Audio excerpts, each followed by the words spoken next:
Ladies and gentlemen, the story you're about to hear is true. Only the names have been changed to protect the innocent.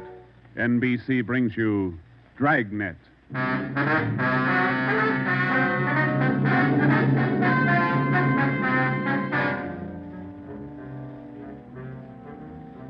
You're a detective sergeant. You're assigned to homicide detail. A gang of quick-trigger gunmen have moved in on your city. They've given public notice that they'll kill the first cop who tries to take them. You know the risks. Your job, apprehend the suspects. Dragnet, the documented drama of an actual crime, investigated and solved by the men who unrelentingly stand watch on the security of your home, your family, and your life. For the next 30 minutes, in cooperation with the Los Angeles Police Department, you will travel step by step on the side of the law through an actual case, from beginning to end, from crime to punishment. Dragnet is the story of your police force in action.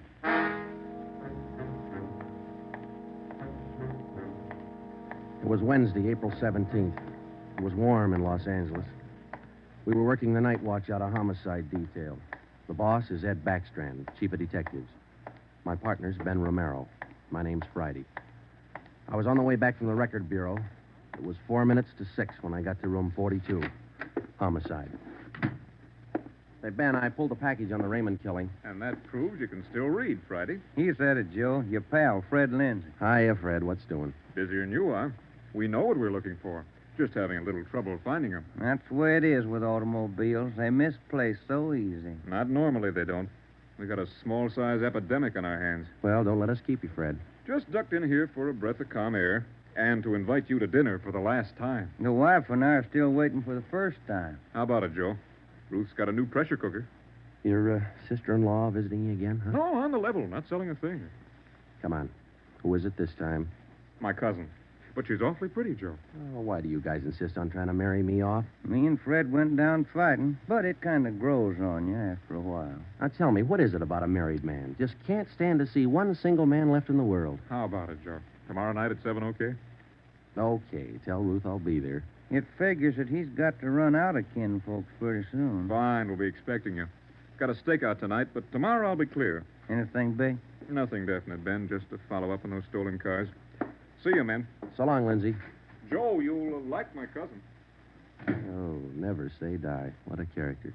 You just catnip to women, Joe. Yeah. Well, here's that Raymond package. Let's check those dates that Backstrand wanted, huh?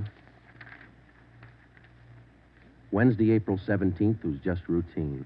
A dinner date I tried to get out of, some paperwork that the chief wanted done, and a hot, sticky day. Too hot to wear a suit of clothes. Sometimes it's like that. A day starts out being routine. By the time it comes of age, it's got a personality all its own. At 10:23 that night, Ben and I were just finishing up the paperwork, and Ed Backstrand opened his office door. Friday, Romero just got a hotshot call. What you got, Skipper? Hold up and shooting at Hooper and Esperanza, code 3. Code 3. That means red light and siren. It was 10:32 when Ben and I pulled up at the corner of Hooper and Esperanza. It was a bar in the basement of a building on the south side of the street. A radio car was there, and the two officers were holding the crowd back. A man was talking to one of the officers who turned and pointed to us. As Ben and I got out of our car, the man hurried over to us. You're the detectives? That's right, Sergeant Friday. My name's Cummings, R.L. Cummings. I own the bar. This is terrible. There was a gunfight downstairs. Uh-huh, come on. Where's the ambulance? One of the officers in the radio car said we needed the coroner. Did you see the actual shooting? No, I didn't. Here's the fellow that was shot. Oh, there's Jones from the crime lab. Hello, Friday. Romero. Hi, Lee. What do we got here? Pretty bad. Looks like a shotgun. Close range. He really got in the way of it. Ben. Yeah. It's Fred Lindsay. Motor theft. He was on a stakeout, Lee. Tell us about it, Mr. Cummings. You know this fellow, Sergeant? Yeah, we know him. What happened? We had a holdup tonight. 3 men. Yes, go on. Well, business was good, real good. We had a large crowd, and I was happy about that because I've been trying to sell out for a long time now. I've been showing the place to different parties all week long. I had a fella coming over tonight to take a look at it. What time was that? Oh, a little less than an hour ago, about 9:30. I see. Go ahead. It was almost time for this man to show up, so I called Eddie, that's my bartender, and I told him to kind of keep a lookout for the man because I was going back to the office to get the books ready to show. You know how it is when you want to sell a business.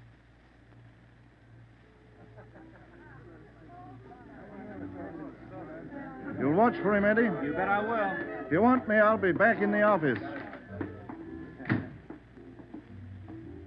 Keep your mouth shut and stand still. Huh? You own this bar, don't you? Well, yes. What is this? You're the boy we want to see. Which one of you? All three of us. What's going on? What's it look like, genius? Just a stick-up. I haven't any money. You go to the bank on Thursdays, don't you? Well, I made my deposit today instead. I've been watching you for a month now. Don't give us that. You go to the bank on Thursdays. Now, come on, hand it over. I'm telling you the truth. I usually go on Thursdays, but I went today instead. You're lying, Ace, and we ain't got much time. Look, you can have all the money I've got on me. I think it's about 200, but that's all I have. Here. Why argue with him? Take what he's got and we'll shake the customers down. No, please don't do that. You got my money. Isn't that enough? No, it ain't. Come on, let's go out front. That's about all I remember, Sergeant. When I come around, I was lying on the floor of my office. You better have somebody take a look at that cut on your face. Yeah, I'm going to right away. There's my bartender. He saw the fight. What's his name, Eddie? Yeah. Eddie. Yes, sir? These men are detectives, Eddie. Will you tell them what you saw? Oh, it was pretty rough. And tell us what happened when they started the shooting. That fellow the coroner just took out of here sure was long on nerve. Took on all three of them single-handed. Uh-huh. Tell us what you saw. You ought to get that fellow's name. Sure had a lot of nerve. Took over just like he was a cop. He was a cop. Now, what did you see? I pegged him for a cop. Well, he was sitting up at the bar. Been nursing a bottle of beer for about an hour. I was keeping an eye on the front door, watching for this fellow the boss wanted to see. So I didn't see the three hold-up men come through from the back. But I heard them. All right, let's knock it off. You can all see this shotgun. Anybody make a move, and I'll blow your head off. Demas, cover the front door. Got it. Sickle, shake them down. Okay, gents. You guys in the band, keep that music going. The rest of you people turn around and face the bar. Put your hands on top of the bar and leave them there till we tell you to move. Come on, hurry up. Knock it off. Okay, Sickle. We'll take your money, your watches, anything else you got. Now, don't try to be cute and hold out. All right, you, take off the watch. I'll get your bill for it. You, lady, let's have the ring. This man they call Sickle went right down the line, took everything he could lay his hands on. This cop, your friend, was facing me at the far end of the bar. He was standing there just like the others. He kind of leaned toward me a little. Can you see the guy with the shotgun? Yeah, Where is he? center of the room. The other guy still at the door? Yeah, Got his gun out? holding it in his right hand. How far down the line is the other guy? About 10 people away. Hey, you two down at the end there. Knock it off.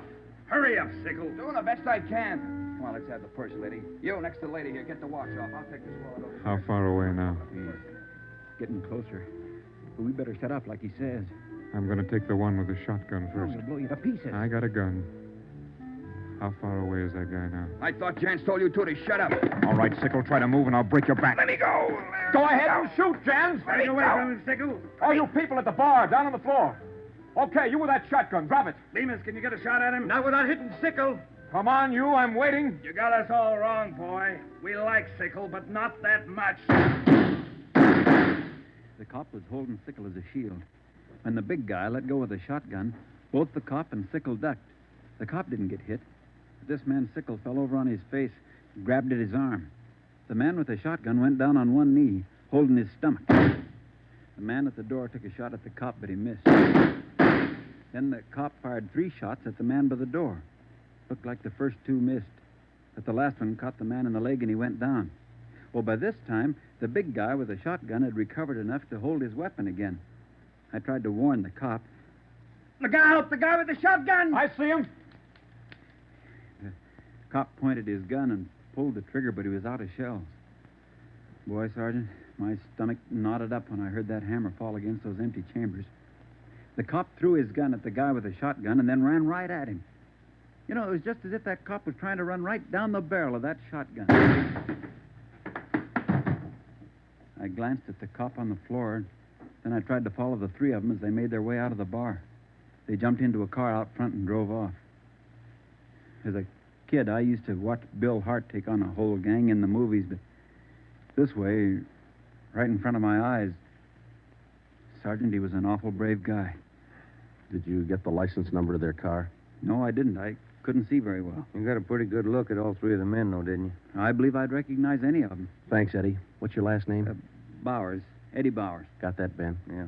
You'll be hearing from us, Eddie. We may want you to look at some pictures for us. Glad to help any way I can, Sergeant. I hope you get the men that shot this cop. You're sure going to try, aren't you? Yeah, Eddie. We're sure going to try. The next step was for Ben and I to make a complete report to Chief Ed Backstrand. They got Lindsay, huh? That Fred Lindsay an auto theft? Yeah, that's right. Good cut. You say he wounded 2 out of the 3 in that holdup? Yeah. That means they'll have to have medical attention in a hurry. We'll check all the small hospitals, cover all the drugstores to get a line on anyone who's bought medical supplies in the last hour. Uh-huh. As soon as medical detail notifies Miss Lindsay, I'd like to go over and see her. Smith from the medical detail's out there now. By the time you get back, we may have a flash in the drugstores or hospitals. We'll be back in 30 minutes. Call them when you get out there. Right, Ed. You might carry this with you. Yeah? I'm sick. I'm sick to my stomach about this thing. I want you to get those 2-bit punks. I don't want them to see another sunrise. Got that, haven't you? Yeah, Ed. Let's go, Ben. Chandler? Yes, sir. Put out an APB. Have communications broadcast the descriptions of these suspects every 30 minutes until further notice. Get up to communications right away.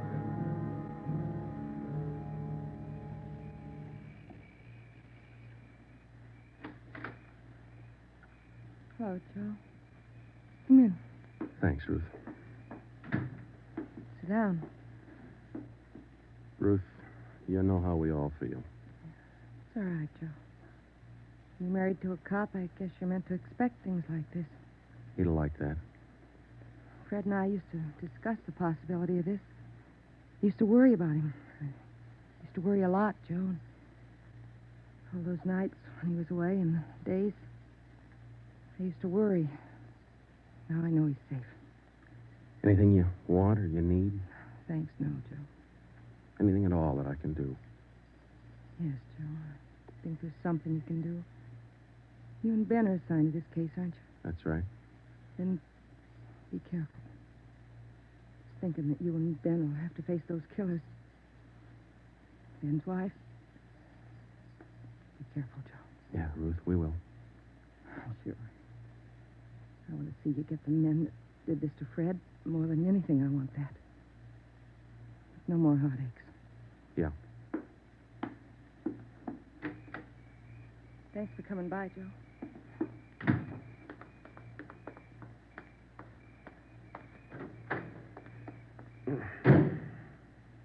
How'd you take it, Joe? Let's go.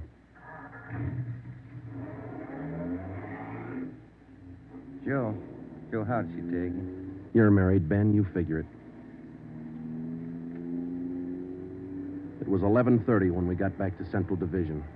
As we walked into the squad room, Backstrand was waiting for us. Righty, we just got our first lead. We've located a druggist who said he sold some medical supplies to a man about 45 minutes ago. There's the address. Pretty close to the scene of the shooting. Hop out and see him right away. The Rex Pharmacy was exactly 14 blocks from the Red Feather Bar where the shooting took place. Rex Pharmacy was like your corner drugstore, complete with apothecary jars and shower curtains. The druggist was the same little man who's been prescribing sulfur and molasses since you were a kid in school. I'm just about ready to close. What can I do for you, gentlemen? We're from the police department. I've been halfway expecting you fellows. We got a report that you sold some medical supplies to a man about an hour ago. Yes, sir, that's right. Yes, like I was telling those other officers that were here a while ago. There was something funny about that little fellow. How you mean? Well, for one thing, he came in here sweating quite a bit. Of course, it's a warm night, but he seemed terribly nervous. Anybody with him? No, he was all by himself. What did he buy? Well, it wasn't so much what he bought, but how much. What do you mean? You know how most people buy iodine, a little 10-cent bottle. He bought a couple of pints. Then there was all that gauze and adhesive tape. Bought enough to repair a small army. Cotton, box of swabs. Then he asked me something that made me wonder. What was that? Asked me if I had something to probe with. That's just the way he said it. Something to probe with. I asked him, what do you want to probe for? What'd he say? Said a splinter. I told him a sewing needle would do the trick. He said, forget it, and then he paid me and walked out. Uh-huh. Could you describe the man? He's a small man, dark. Like I said, awful nervous. You think you could identify him? Oh, sure I could. If I ever saw him again. Well, did he leave on foot or was there a car outside? Left in a cab, parked right out in front. Couldn't miss it. Did you happen to take down the license number? Well, no, I didn't. But I did jot down the taxicab number. Would that help? Taking down cab numbers isn't exactly in a druggist's line, but because he had the presence of mind to do that one small thing, we accomplished in 10 minutes what could have well taken as many weeks. Maybe with this small wedge, we could do what Backstrand wanted us to do, get the killers before another sunrise. Well, it was close to midnight when we stepped into the drugstore phone booth. I called the cab company, got the night supervisor. I gave him the number of the cab, and he checked his location chart. Cab 375 was operating out of a stand at Wilshire and Greenhaven. He was the right driver, and he remembered the fare. Sure, I know who you mean. A little guy. Seemed in a big hurry. It was a long fare, though. I took him out to Inglewood. Wait till I check my log sheet. I'll give you the exact address.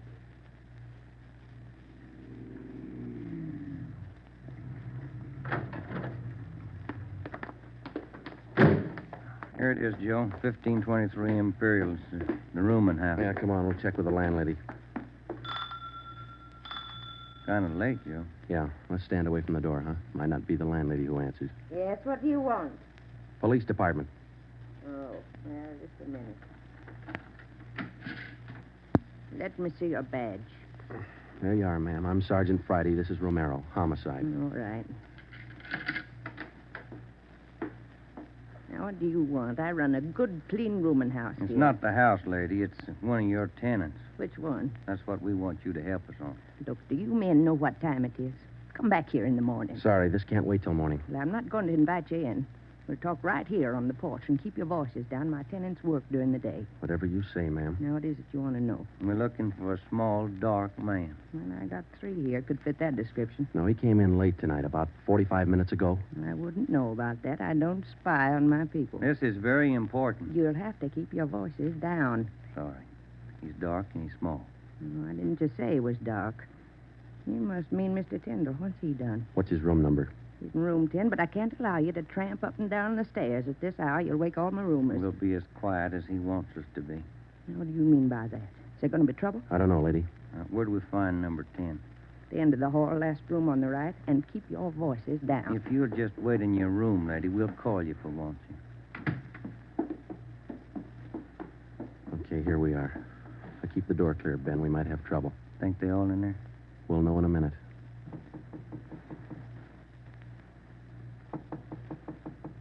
Who is it?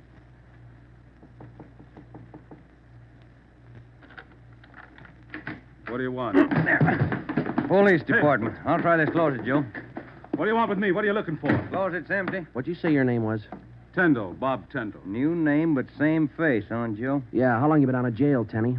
My name ain't Tenney, it's Tyndall. Your name's not Tyndall, it's Sam Tenney. We sent you up on a robbery charge 4 years ago. Now, isn't that right, Tenny? No, it's not right. You got the wrong man. I never been in jail. Yes, you have, because we sent you there. Now, come on. Who'd you buy the medical supplies for? I don't know what you're talking about. Look, Tenny, it's a hot night and it's late, so let's cut out the smart talk, huh? Who'd you buy those medical supplies for? Tenny, look, you're a 2-time loser right now. Who are you shielding? You got nothing on me. I ain't done a thing. We can prove that you bought those supplies tonight, and it can go kind of hard on you. So let's open up. I haven't been out of this room all night long. We got a druggist and a cab driver who will make a liar out of you. I still don't know a thing. That cab driver hauled you home here 45 minutes ago. Where were you? I was out on a date. Is that who you bought the medicine for? Ben, call the druggist and get that cab driver. We'll take Tenny downtown. All right, all right. All I did was buy the bandages and stuff. I got nothing else to do with this. Who'd you buy the stuff for? Now, you know everything else. You figure it. Oh, now, look, punk. We know there were 3 of them. One of them killed a cop. We're going to get to him, and Tenny, you're not going to stand in our way. They killed somebody. They didn't tell me that. Who didn't tell you? I don't want any part of murder. I'm going to tell you who it was, but I'm clean.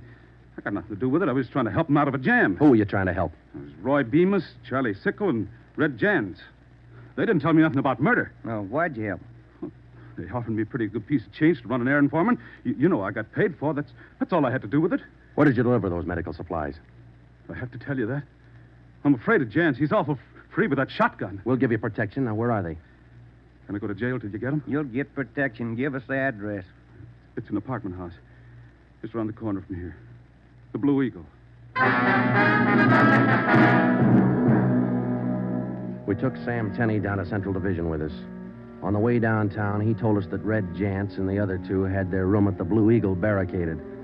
Tenney said that they told him that they'd kill the first cop who tried to take them.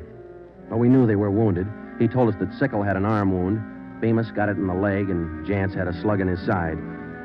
We figured they'd be weak from the loss of blood, and we could take them easy. You'll never take those guys easy. Sure, they lost a little blood, but they had enough fight left to stack that room. And they got enough left to kill you if you try to take them. On the way to headquarters, we stopped at an all-night drive-in and called Ed Backstrand. We told him we had a radio car watching the Blue Eagle. We gave him the whole story and told him we were on our way in. By the time we checked into homicide, Ed had the plan all mapped out. It was 2:25 a.m. Here's the map from the city engineers. It's one city block bounded on the north by Hawthorne Street, on the south Lawndale Avenue, on the east 16th Street, and to the west 17th. The Blue Eagle apartment house is right here, on 16th and Hawthorne. West of the Blue Eagle is a private residence. South of the Blue Eagle on 16th is a vacant lot. There are 12 apartments in the building. The men we want are on the second floor, number 11. And that apartment faces east on 16th. How do you want to handle it, Ed? Now, Baker and Moorheim will evacuate the private residence. Friday and Romero clean out the apartment building. Right, Skip. All traffic is being diverted. The entire block is completely isolated. We'll throw up a cordon. As soon as we clear the residence, nobody goes in, nobody goes out. Will you brief us again when we get there, Ed? I'll give you all the briefing you need right now. Get this. These guys have already killed a cop. I don't want to lose any more. You know they're heavily armed and they're desperate. Have the men draw shotguns, tear gas, and Tommy guns. I'll take care of that, Skipper. All right. Now, we're not going in after these punks like tin horn heroes. We're going after them, and we're coming out alive. All of us. What time is it, Friday? 2:37. Not much time till sunup, is it? It was a code 2. That means red light and move fast. Backstrand figured we needed 6 squad cars, 4 men to a car, the police public address truck, ambulance, and floodlights. Ben checked out the weapons to the men, and by 2:46, we pulled out of the Central Division garage. We slid into the area at 3:20 a.m. The 6 squad cars and the public address truck took up their positions. The floodlights were rigged and ready to turn on at Backstrand's command. The machinery was set to roll as soon as we got the neighborhood cleared. Ben and I evacuated the Blue Eagle apartment house. How many does that make, Joe? Well, we've cleared 9. 2 to go. Here's apartment 10. The killers are right next door. Joe, I'd like to kick that door in right now. Take your time, Ben. We'll get to him. Quiet now.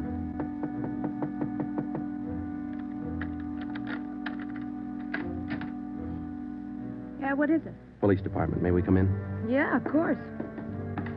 What's the trouble? No trouble. We're evacuating the building. Now, we'll have to ask you to leave by the back door. We'll notify you when to return. Please leave quietly and lock your door. What's going on? No time to explain. Thank you very much for your cooperation. Okay, now, we'll skip 11 and go to 12. Yeah.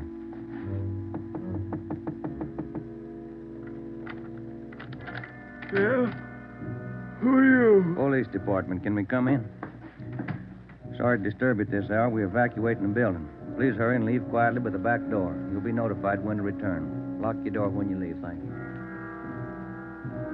It was 4:10 a.m. Everything was set now. The neighborhood was completely cleared. The entire block was empty except for apartment 11 on the second floor of the Blue Eagle. I left Ben to watch the door of apartment 11. I went downstairs and across the street to join the rest of the men. It was Ed Backstrand's show from here on. That's it, Ed. All set. Baker, Moorheim, all clear? All clear, Chief. Baker, you and Moorheim take 3 men and cover the rear of the building. Right. Is that detail covered Hawthorne Street? They're all set, Ed. How about the vacant lot? Taken care of. The rest of you men? Yeah. Friday and I are going into the building. We'll try to get him to come out now. Johnson. Yes, sir? Come with us and keep us covered. Let's go.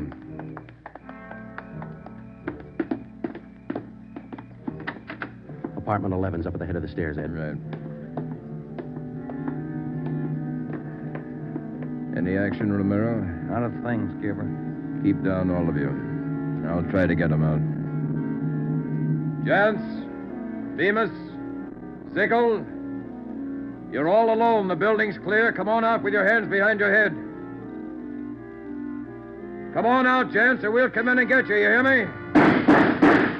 I hear you, Ed. Come on, let's get out to the street. Johnson, cover that door and be careful. Keep down. Right, Chief. Friday, Romero, come with me. We left Sergeant Johnson to watch the door, and we ran out into 16th Street and ducked down behind the police sound truck. The floodlights hit the side of the building. Backstrand grabbed the microphone. Johns, Bemis, Sigel. You've got 30 seconds to come down out of that room. Walk out backwards with your hands behind your head. Stay together. Don't fan out. 30 seconds, gents. They're making it tough, Ed. Romero, lob some tear gas through that window. Right, Skipper. Come on out, Bemis. We're giving you a chance. That's more than you gave that cop in the bar. Come on out. That's Jance, Ed. He isn't coming out. They must have got Johnson because they're in another room. Shoot the gas in there. That's not going to get him out, Ed. Give it time, Friday. Burn those floodlights in up there. Friday, rake that second floor with the Tommy gun. Let's keep them in one room. Right. Hold your fire, Friday. George, give us a couple of masks. Ben and I are going in. The rest of you men concentrate your fire on those 2 rooms. Hit them down. Here's your mess, Joe. Let's go. Come on.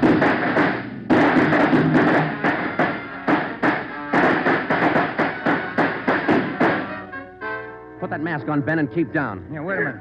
Somebody coming down the inside stairs. Duck, Ben. He's got a gun. I got one, copper. Get out of my way. Stop it, you. You haven't got a chance. I'm coming through, copper. Think I stopped him, Joe. Can you see Johnson? No, it's too much gas in there. All right, you two up there. We got one of you. The other 2, come on out. Joe, think we got him? I don't know. Can you see Johnson? No, Joe. It's still too thick in there. I'm going in, Ben. Cover me. Come on. We know there are 2 of you up there. Just one, copper. Throw your gun down the stairs ahead of you. Hurry up. Shotgun, Joe. Jance. I see him. I'll take him at the foot of the stairs. All right, I got my hands up. I found Johnson, Ben. All right, Jance, outside. Come on. Move. Put the handcuffs on him, Ben. I'll cover you. How's Johnson? I don't know. Ed, get the ambulance crew over here. Jance, who's this other guy we got? Bemis. How about Sickle? I said just one, didn't I, copper? Never mind the smart talk, Jance. Now just answer the question, huh? Sickle wanted out of it a long time ago, so I let him out. He's upstairs.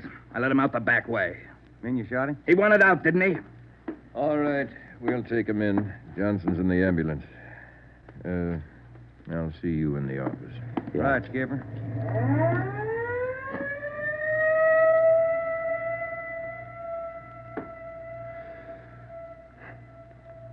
How about a smoke, huh? Yeah. Here you go. Backstrand said he didn't want those men to see another sunrise. Yeah. 5 minutes to 5, Joe. Sun ought to be up. Yeah. But look, Ben. It's cloudy. Guess we'll never know, huh?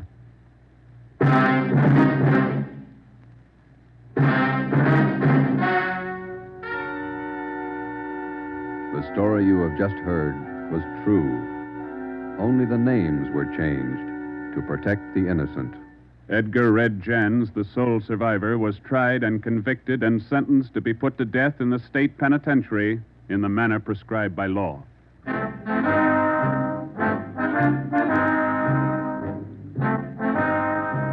You have just heard the 4th in a new series of authentic cases from official files. Technical advice for Dragnet comes from the office of C.B. Horrell, Chief of Police, Los Angeles Police Department. Tonight's program is dedicated to radio car patrolman Forrest E. Sawyer of the Denver, Colorado Police Department, who on the evening of March 8, 1937, gave his life so that yours might be more secure.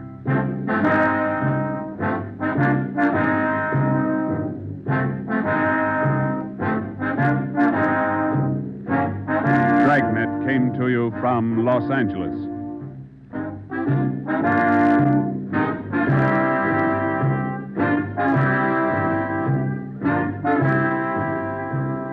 This is NBC, the national broadcasting company.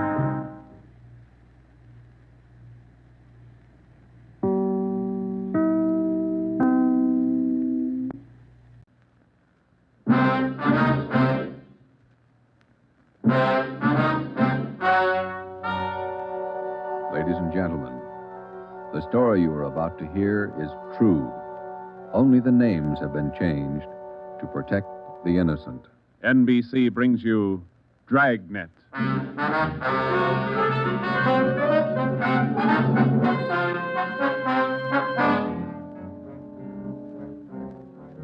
You're a detective sergeant.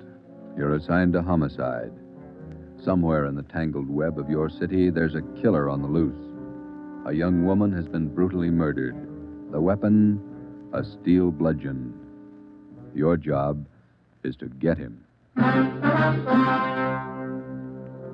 Dragnet, the documented drama of an actual crime, investigated and solved by the men who unrelentingly stand watch on the security of your home, your family, and your life.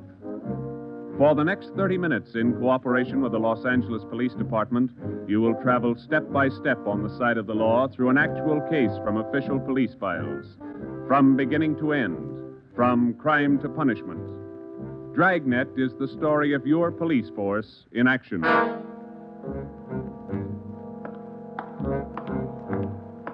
It was Thursday, March 19th. It was foggy in Los Angeles. We were working the night watch out of homicide detail. My partner's Ben Romero. The boss is Ed Backstrand, chief of detectives. My name's Friday. It was 9:14 p.m. when I got to the old Central Jail building, 3rd floor. The crime lab. Hi, Joe. How you coming, Lee? Just ran a spectrograph. What'd you find? The paint flake from the victim's head matches that paint on the hunk of pipe. Any prints? The pipe was clean, no latent prints. Well, that figured. Anything else? Got those blood test reports. A couple of slides for you to look at under the comparison mic. Mm-hmm. Thanks, Lee. Oh, hi, Joe. Didn't hear you come in. What's it look like, Ben? Well, here's the blood test reports. This one is blood found on the piece of pipe. Type A. This one's blood from the victim. Type A. They match. That's right, boys. Doesn't mean too much, though. Did you look at these slides under the microscope? No, not yet. Well, this is your clincher. Wait till I get the light. Okay, take a look.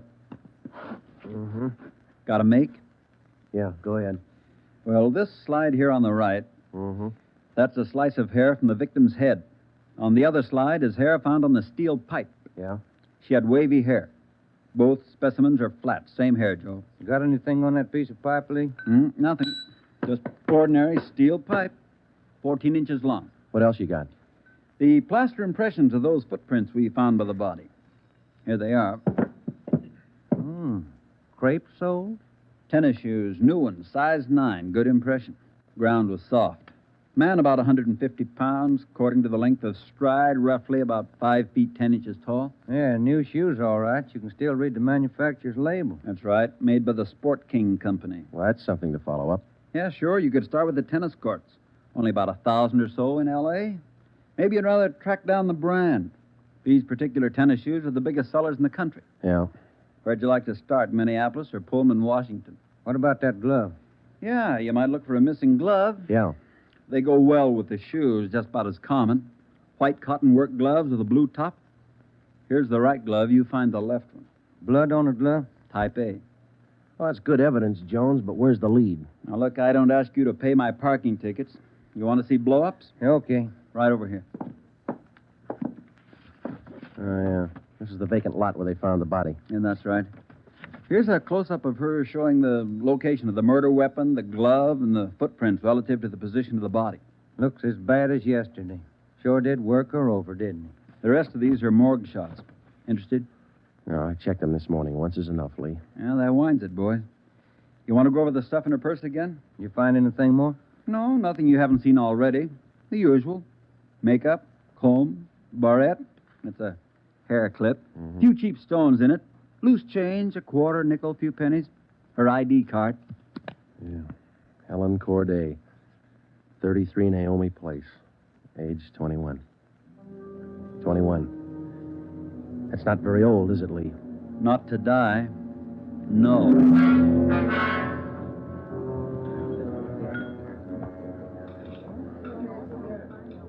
Helen Corday. Who could kill Helen Corday? Why? Why do you say that, Mr. Meyer? Well, people kill for money. They kill for love. Helen Corday had none of these. No boyfriend? Not in here. No, she was a good worker. 5 different addresses the union sends me 1 month. 5! Did the union send Helen to you? Oh, sure. All the girls come from the union, but none like Helen. Oh, she was sweet, honest, and courteous. Mr. Meyer, did you know anything about her personal life? Only that she was a good worker. Everything else she took home with her from this place. Did she ever mention any men to you? Anyone at all? No gentleman, not one. No. How much money did she make here?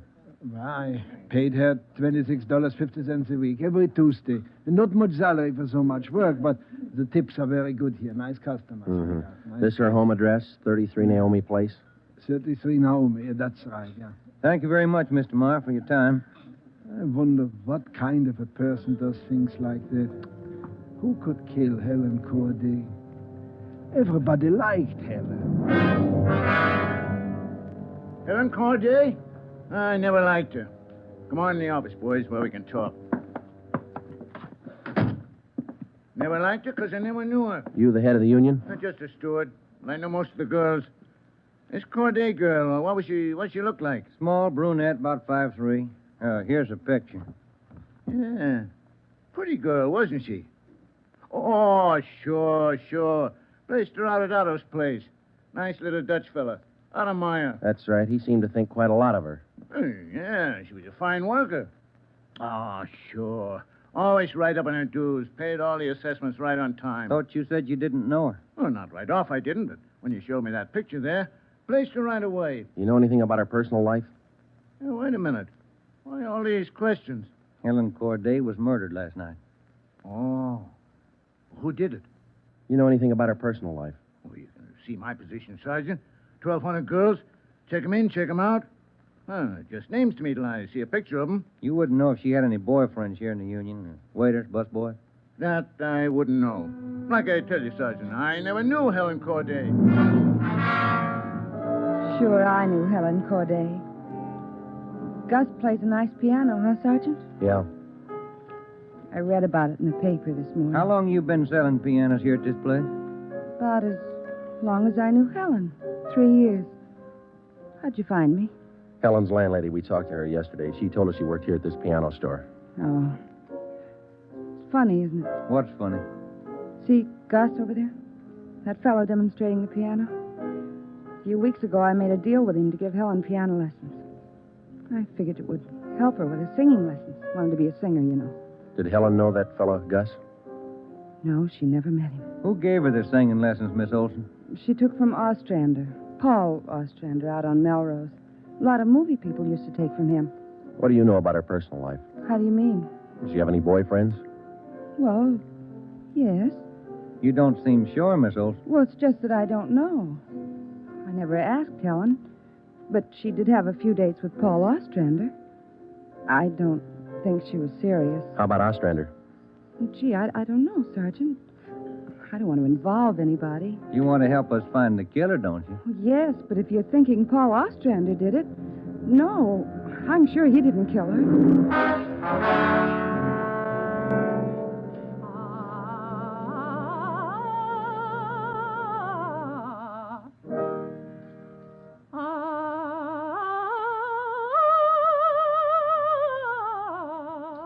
That's all for today, Victoria.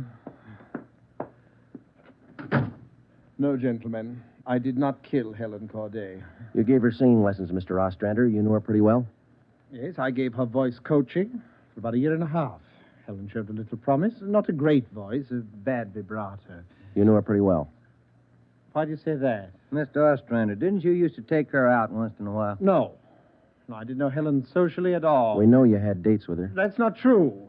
Only times I saw her was when she came here to the studio for lessons. You better tell the truth, Mr. Ostrander. We can prove that you've been out with her. Afraid of the publicity, is that it?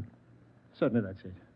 I have a successful business here. I've spent years building it. Anything like this would ruin me. Then you have been out with her. Only a few times. Nothing serious. I had nothing to do with her murder. Now, that's the truth. Don't you know that withholding information about a thing like this can go kind of hard for you? Yes, I know that. What else could I do? Mr. Ostrander, somewhere in this city right now, there's a guy who beat a young girl to death. He crushed her skull with a piece of steel pipe. We need every bit of information we can get to track him down. I know that, Sergeant. You could have come to us. We wouldn't run to the newspapers with it. If the information's confidential, that's the way we treat it. Most of the time, it's the people who run to the newspapers first. Then they come to us. That's right, Mr. Ostrander. People are their own press agents. Sergeant, I'd like to know what right you have to invade my privacy and lecture me on my civic duty. All right, I'll tell you what right, Ostrander. We want the man who murdered Helen Corday. I got as much right as he had at 12:14 this morning. Come on, Joe. Yeah. Thanks, Mr. Ostrander.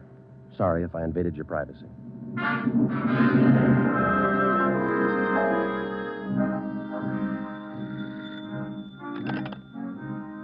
Chief of Detectives orders. Helen.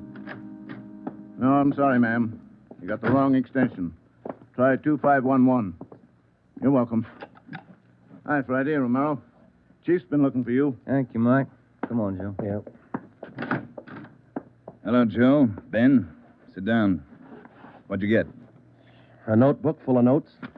A crime lab full of evidence. Nothing to tie them together. These some of the people you interviewed? Yeah, those and about a dozen more we didn't even take notes on. It's hard to figure, Skipper. Everybody seemed to like this girl. Helen Corday. No known relatives. Single, unattached girl, living all alone in the city. Few friends and no enemies. None we can find anyway. Are you satisfied that all the people you interviewed are in the clear? Well, if we're going to stick to the simple robbery motive we are, the kind of money Helen Corday made wouldn't interest those people. How are you doing on the outside leads? Nothing. If we could just find one hole someplace, anything. All right, now look. You've got a lab full of evidence across the street. You've got a book full of names here. You've got the pieces. Now fit them together. They just don't add. Well, go over them and keep going over them until they do add. Anything from the informants? No, nothing so far. No tips on anybody that's been dough-heavy lately. Nobody shooting off their mouth. The guy we want won't advertise. Figures himself a pretty smooth operator. But he probably made a mistake somewhere along the line. We'll find it. Got a hot shot, Ed. Yeah? 3220 Casino. Woman. Probable attack. All right, Friday. You and Ben run it down. We ran down the hot shot call for 3220 Casino. Turned out to be a typical dead-end lead. Her name was Mrs. Lillian Horn. For the past 5 years, Mr. Horn had been paid regularly on Wednesdays. He spent all day Thursday drinking up his paycheck and beating his wife. The call had no connection with the Corday murder. We made the usual call into communications. Unit 80K to Control 1, 80K to Control 1. Control 1 to 80K, go ahead. On that probable attack, 3220 Casino, code 4. 80K, roger. 80K to Control 1, KMA 367. That was the beginning. For the next 3 days, we followed up every lead and every call, but they were all blind. All units were alerted, and they had as much information on the killer of Helen Corday as we did. Ben and I cruised throughout the entire Central Division. We covered every probable call that might have some connection with the murder. Attention, Unit 41R. 1654 Swanson Terrace, a woman, victim of probable attack, code 3. Unit 41R. It didn't make any difference what the call was. If there was a possibility it might tie in with the Corday murder, we ran it down. We made it a 24-hour job. So far, if the killer made a mistake, we hadn't been able to find it. The Corday funeral was on Monday. They were all there. The girl's landlady, the voice teacher Ostrander, the girlfriend Marie Olson, the man from the union, and her boss Otto Meyer. But nobody else we hadn't checked. That was Monday afternoon. Monday night, we went back to the old routine, tracking calls during the night in the squad car, picking up small threads that led nowhere. 3 more days of the same thing. Thursday morning, 1 week after we found Helen Corday's body, we got an anonymous phone tip. I know who killed Helen Corday. His name's George Barlow. He lives at 418 White Oak Avenue. He used to date her up all the time. Get him and you've got the murderer. We checked George Barlow and about 10 others just like him. None of them knew Helen Corday. Saturday night, Ben and I were back in the squad car cruising the Central Division. Saturday night's a good night for robbery. By 10 p.m., we'd run down 4 various calls. 123, code 1. 123, roger. 12G, call your station. Unit 13R, 1254 Tower Road. A woman screaming. Investigate the trouble. Code 2. Let's handle that one, Ben. Yeah, okay. I'll notify communications. Unit 80K to Control 1. 80K to Control 1. Control 1 to Unit 80K. Go ahead. On your 1254 Tower Road call, we're in the vicinity. We will handle. 80K, roger. 80K to Control 1, KMA 367. Let's go, Ben. Control 1 to 13R. Disregard your last call. Handled by 80K. Yeah, it should be right about here. Oh, here it is. 1254. That man, he tried to kill me. He's running down the street. Where? He's getting to that corner, see? He tried to kill me. Come on. Where'd he go, Joe? Turn right at the next corner. That's him up ahead. He's got a good lead on us. Hit the siren. He's gaining, Joe. Took a left at the next corner.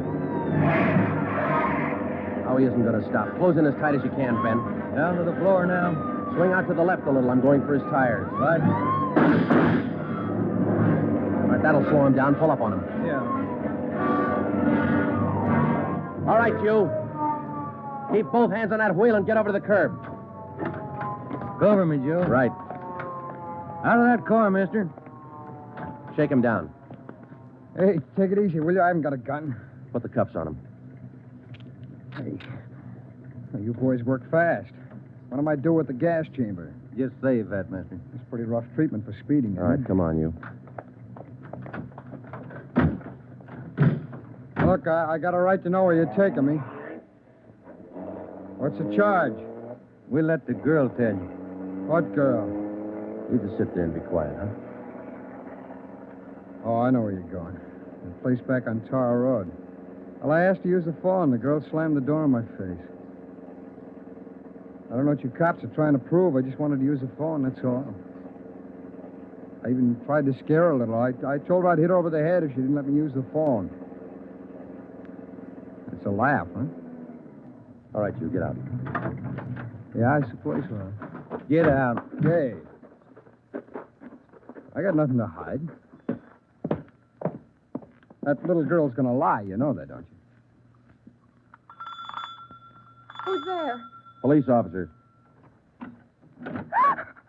It's the man. That's him. He tried to kill me. His full name's Frank Philip Larson, Ed. No previous record. This the girl's report? Yeah, that's it, Skipper. Judy Scott. How old is she? He's 19. He's a babysitter. Real tough boy, isn't he?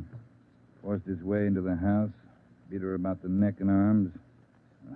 A tire iron. We found it in his car. Jones is running it through the crime lab. Asked her if she had any money. She told him no. Struck her again. Where's this Larson live? Hotel out near Santa Monica. He's a clothing salesman, Ed. Works for a big men's store, Burns and Company. According to the house book sales record, he bought a pair of tennis shoes 2 weeks ago. Weighs 158 pounds, 5 foot 11 inches. Tennis shoes are missing. They're not in his hotel room, and he's not wearing them. What else did you find? A rhinestone. You mean a pin? No, just a small loose stone recovered from the rug in Larson's room. Crime lab got it? Working on it now. Ed, I think...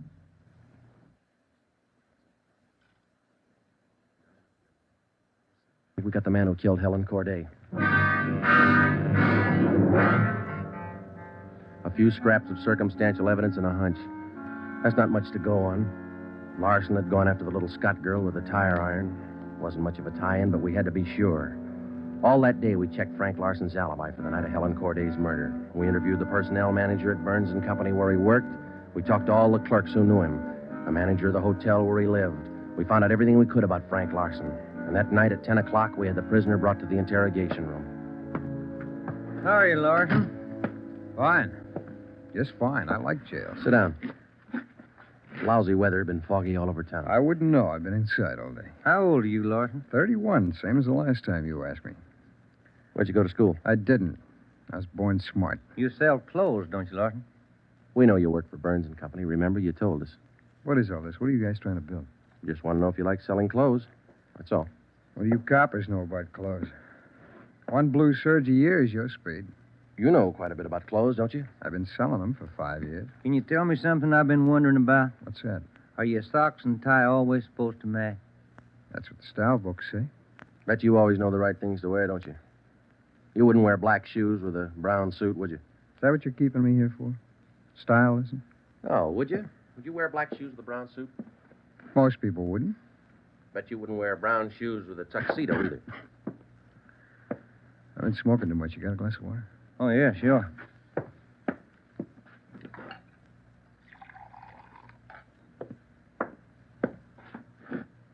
There you are, Larson.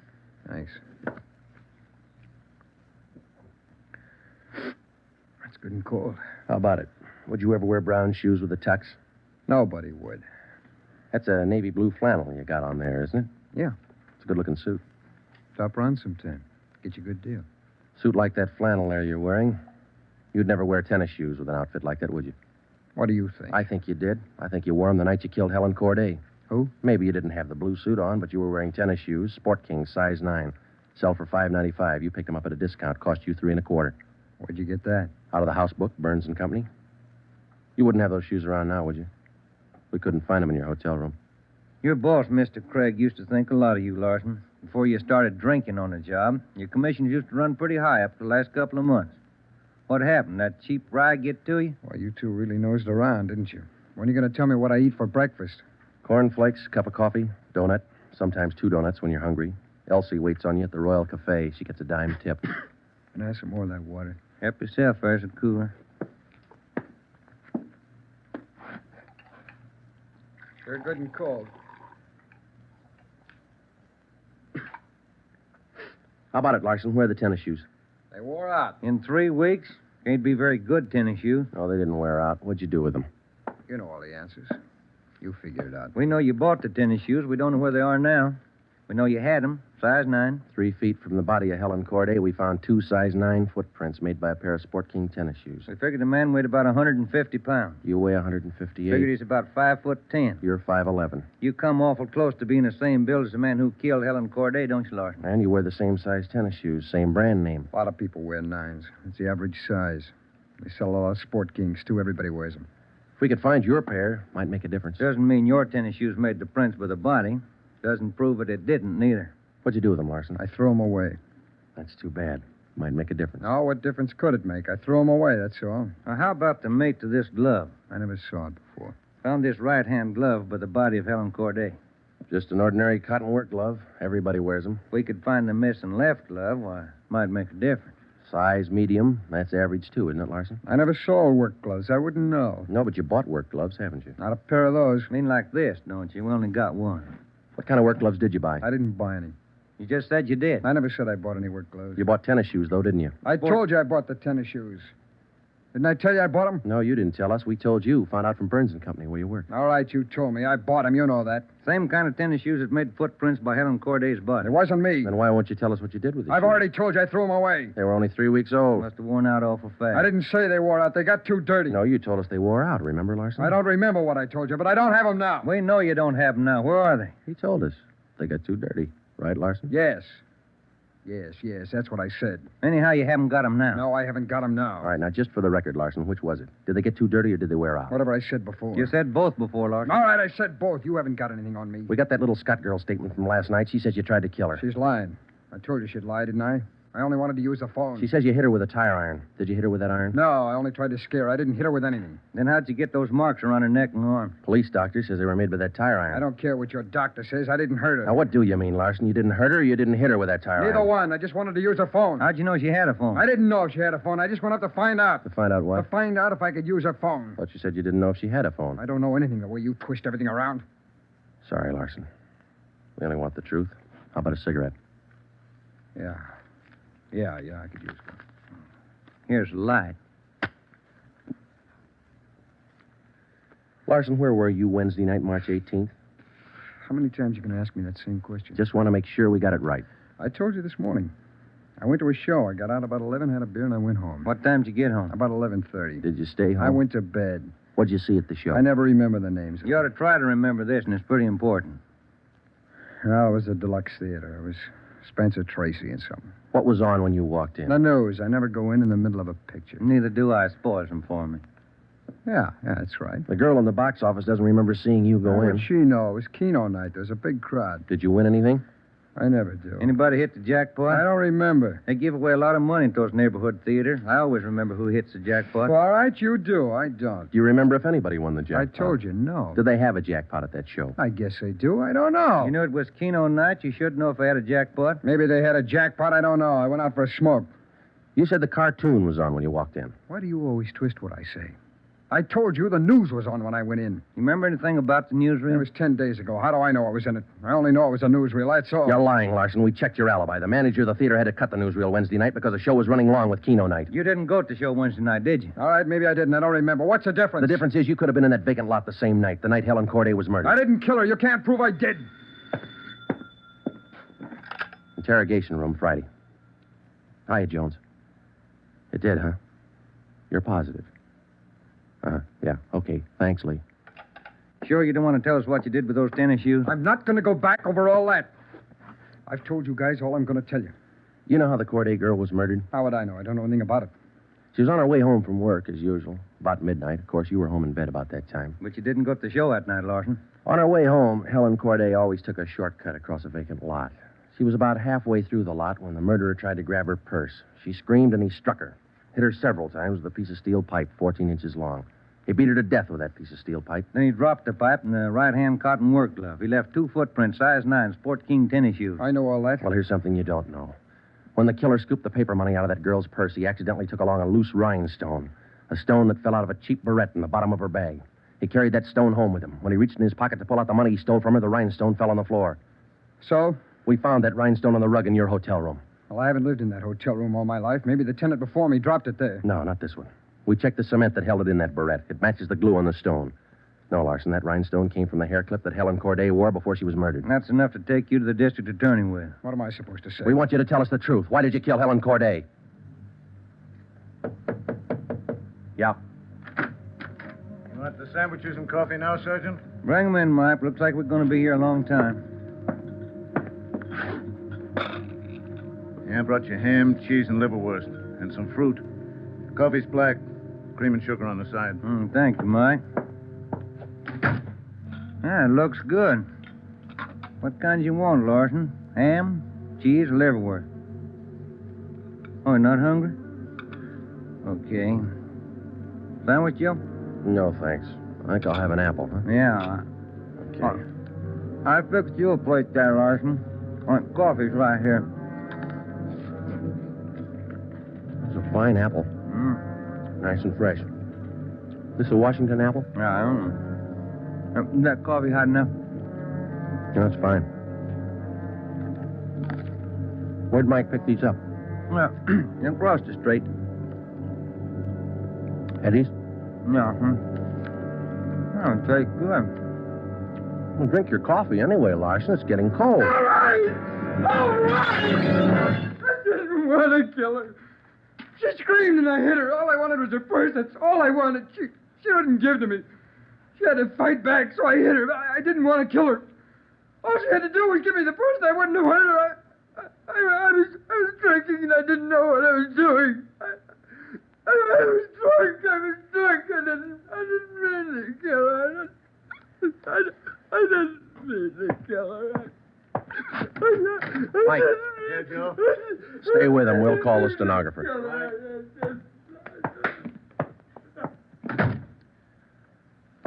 See you tomorrow, Joe. Good night. Yeah. Sour racket, huh?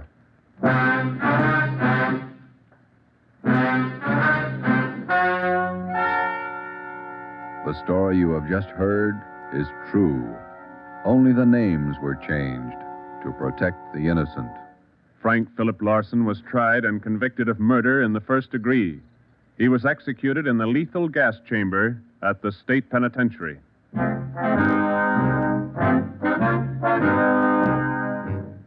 You have just heard the fifth in a new series of authentic cases from official files.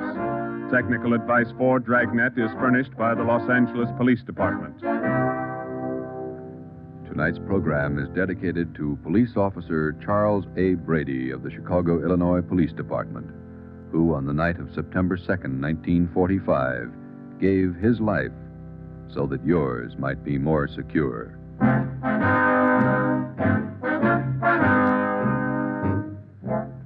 Dragnet came to you from Los Angeles.